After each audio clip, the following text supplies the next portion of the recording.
I remember very well my first lesson in the imperative of human liberty. It took place in Brooklyn, New York, when I was about 5 years old. Our apartment was just across from an identical apartment wherein lived Mr. and Mrs. Schneider.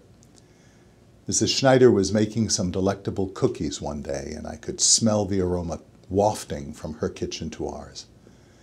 Pretty soon, Mrs. Schneider beckoned me to her windowsill. I jumped over mine and went there and held out my greedy little hands.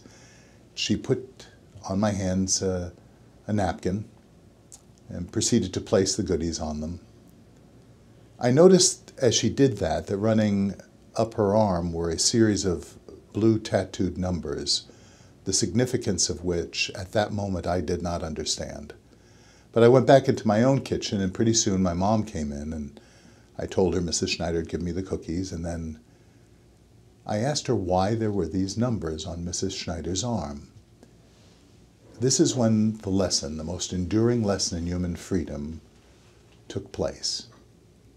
She said that Mr. and Mrs. Schneider were refugees. They came to our country for freedom, for refuge, for safety. I knew in my own heart how unjust the deprivation of freedom was, the deprivation of rights were to Mrs. Schneider at 5 years old. It is in our nature, who we are, not what someone gives us, but in our very being, that we possess the right to liberty.